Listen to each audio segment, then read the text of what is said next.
Өглөө өдрөөр минь төргий бичлэг үзэж байгаа. Өдрийн сайхан мэндийг хүргье. За өнөөдрийн сэдв болохоор бүр нэлээд сонирхолтой. Монгол улсдаа зүгээр л өдөр тутамдаа хийдэг үйлдэлүүд маань зарим нэгэн улсын хуулийг зөрчсөн тооцдог байна. Тэгэхээр хэдүүлээ өнөөдрийнхөө бичлэгээр дэлхийн улс орнуудад хүчин төгөлдөр мөрдөгдөж байгаа сонин содон хуулиудын талаар бүгдээрээ сонсцгоё. За тэгээ бичлэгээ эхлүүлэхээс өмнө бичлэг дээрээ лайк дараад сувгдаа subscribe хийгээд үзээрэй.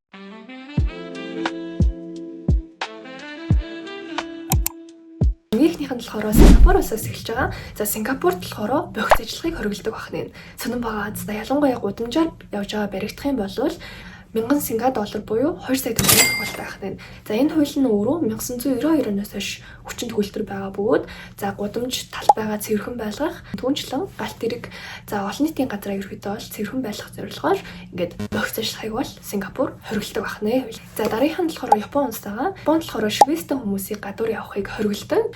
За энэ нь болохоор Японд өөрөө шивэс нь өөрөө шууд уламжлалтаараа якуза бүлэгтэй холбоотой байдаг учраас олон нийтийн газар за бассейн, жим, фитнес гэх газруудад ийм шивэстэй хүнийг бол оруулахыг хориглодог. За альва нэгэн үйл ажиллагаа эрхэлж байгаа газрын за ингээд харуул хамгаалалт захирал нь одоо ингээд шивэстэй хүн байгааг мэдэх юм бол за уушлаарай би танд ингээд үйлчлэж чадахгүй та ингээд гарна уу гэд хөөх хүртэл ийм эрхтэй байдаг байна. За тэгээд манай шивэстэй хүмүүс маань Японд очингуудаа шивэстэй хэсгээ далдлаад явхад бол ерөөдөө болно гэсэн байна. Тийм ээ. Дараагийнх нь болохоор Дубайд ийм хориглолтой зүйл байгаа.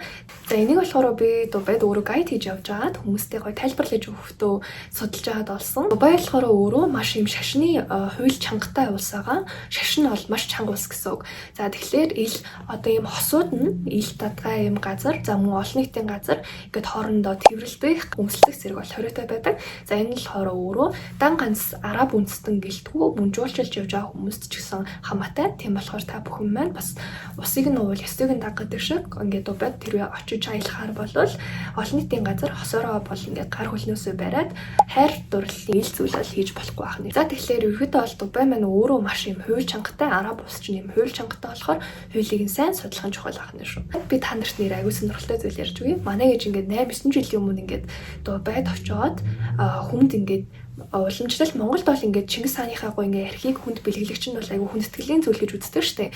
Тэгээ ингээд хүнд бэлгэлэхгээ цөмөндөө өөрөө явжсэн байхгүй. Тэр үед болохоор юм 2 талбай ирээд за ингээд үнэ өрөө яах чинь мах чинь ингээд асуусан юм байна л та. Хаагур явж байгаа мавж байгаа ингээд. За тэгсэн чинь манай ээж ч угаасаа гэр бүлтэй хүн болохоор уушлаарай ингээд яараа явж гинэ гэд хэлсэн чинь та ингээд хууль бос зүйл хийснээ мэдчихэв үү гэд асуусан гинэ.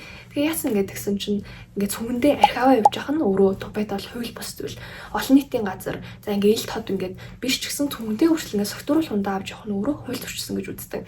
За тэгээд шууд ээж ингээд баривчлаад авах гэсэн юм байна л та. Тэгсэн чинь ээж болохоор ингээд хэлтэй англитэй нэлээд сайн болохоор тайлбарлаад за энэ бол Монголын ийм уламжлалт ийм зүйл байгаа. Бид нар ингээд нэг нэгэндээ хүндэтгэл болгоод зөвхөн бэлгийн зориулттай ингээд бас өгдгөө гэж тайлбарлаж ээж арай хийж ингээд баривчлагдаг гэдгсэн. Дараагийнх нь болохоор Швейцарт байгаа. За Швейцарт болохоор шөнийн 10 цагаас хойш хуулийнхаа усыг татахыг хориглодог байна. Сонин байгаа дээр үеийн байрнуудад ер нь бол хөршин ингээд амар тайван байдал алдагдуулсан ингээд шууд таныг цагдаад хүчил болдог гэсэн үг. Тэгэхээр хэрвээ Швейцарт бас ингээд аяллаар явж байгаа бол энийг бас анхаараарай. 10 цагаас хойш ерөөдөө бол дуу чимээ гаргах нь өөрөө хүний амар тайван байдал алдагдуулсан гэж үздэг байна. За тэгэхээр тэгэл 10 цагаас хойш бол нэг бол бийцэхгүй эсвэл бийцчихэд ингээд усаа татахгүй байх нь шүү дээ тийм ээ. За дараагийнх нь болохоор Итали байгаа. Италийн Венец хот гэдэг шүү дээ. Венец. За Венец хотод болохоор галуу хооллохыг хориглосон юм байна. Ягаад гэвэл галуунуудыг ингээ хоолсноор ингээд ерөөдөө бол ингээд тухайн хотод нь маш олон галуу ирээд тэг ингээд ерөөдөө маш их юм хог тариад хүмүүсийн ингээд хоолсон үлдэгдэл гэдэг нэлийн юм зав болсон юм байна л та. Тэг үүнээсээ болоод галуу хооллохыг бол хориглодог байна. Нэлийн танил сонсогдоод байгаа нэг юм эн чинь нөгөө нэг Монголд тагтаа хооллохыг хориглодог шүү дээ. Гандангийн тагтаа хооллохыг хориглосон үстэй тий. Тэрнтэй аягүй төстэй сонсогдоод байгаа. За дараа нь болохоор Грек байгаа. Грект болохоор өндөр өсгөлтэй гутал өмсгийг хориглодог. Гэтэ бүх газар нь гэсэн үг биш. Зөвхөн нөгөө нэг эртний маш гоё ингээд түүхийн дурсгал, баримл, үзээ зэрэг байдаг штэ. За тэрдгээр газруудад ороход өндөр өсгөөд гутал өмссөн хүнийг оруулдаг байна. За яг гэх юм бол нөгөө маш гоё түүхэн дурсгалт тийм гоё үнэт эдлэлийн шаллыг бол гэмтэн гэж үздэг учраас өсгөөд гутлыг хориглодог байна шүү. Тэгэхээр та бүхэн маань грекераас аялж явж байгаа бол эмэгтэйчүүд маань ялангуяа өсгөөд гутал өмсдөг штэ. Тэгэхээр нэг ээлжний гоё бас өөр гуталтай ч юм уу явах нь зүйтэй байна шүү. За дараа нь болохоор Таиланд байгаа. За бид хэд бас коронавигоос хойш Таиландыг бол Хэвээ дуусах ч шүү дээ. Монголын бараг л нэг хот боллоо шүү дээ. Тэгээд Таиландд бол та бүхэн бас ажилласан байх. Хааныхаа ихтэй эдэлдэг. Юм болохоор ингээд хааны зурагтай зүйлийг нь доромжлох, хааны зураг дээр нь гიშгэх зэргийг бол хоригддог. Хааныг нь доромжилсан гэж ингэж үзэх юм бол 15 хүртэл хичээлээр хоёр хялгалнууд юм биш үү.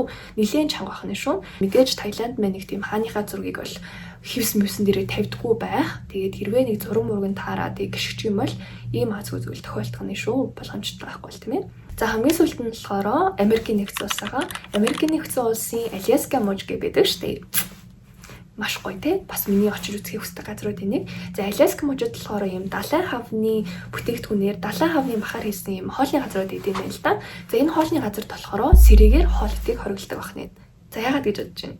Яагаад гэх юм бол тэр гоё махныхны амтыг нь бол алдагдуулна гэж үздэг учраас сэрээ хэрэглэхийг бол хоригддаг юм байна. Гэтэ энэ нь бол нэг тийм амар яалмал торгуул моргуултай бол биш, зүгээр ийм соёлтой байх нь байна. Эдгээр зүйл дээр бас нэмээд миний соёл нь бас сони юмаа гэж бодсон улсууд байгаа.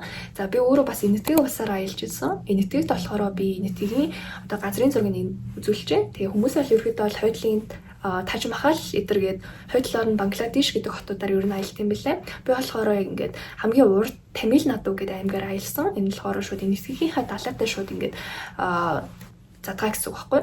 За тэгээд тэнд болохоор ер нь бол энэтхэг даяараа тийм байх л та. Баруун гар нь болохоор хоол иддэг гар гэдэг. Тэгээ зүүн гар нь болохоор угаалгын гар. Тавчин дээр тавны оронд ерөөхдөө бол дээр үед навч хэрэглэдэг байсан. Тэгээ навчин дээрээс шууд ингээд будаа карига шууд ингээд идчихдэг байх. Энэтхэгтээс ажигласан сонин зүйл гэх юм бол ерөөсөө юм нойлын цаасгүй. Тэг ингээд эмгтээчүүд ариун цэрийн өрөө ороод орсныхоо дараа шууд ингээд усаар ингээд өөрсдөө угаачд юм бэл. Ерөөсөө нойлын цас хэрэглэдэг.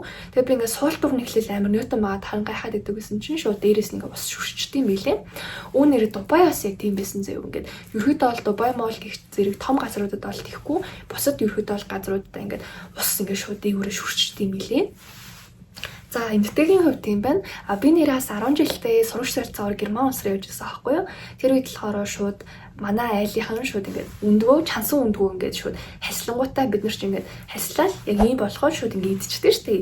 Тэгээд тэгсэн чинь тэрээд болохоор германчууд ингээд ийм халбаар иддэг юм байлээ. Чансан өндгөө бас нэг тийм сонин зүйлээсэн. За тэгээд энэ удаагийн бичлэг маань таалагдсан гэж бодож байна. Хэрвээ дараагийн удаа ийм сонирхолтой бичлэгүүдийг үзье хүсвэл subscribe хийгээрэй. Бас бичлэгэн дээрээ лайк дараарай. Тэгээ бас гоё яриулмаар сэдв байгаа болвол коммент дээр бичээрэй. Бүгдэнд нь өдрөө сайхан өнгөрүүлээрэй гэж хүсье. Хэрвээ орой үдчихэж байгаа бол сайхан амраарай. За bye bye.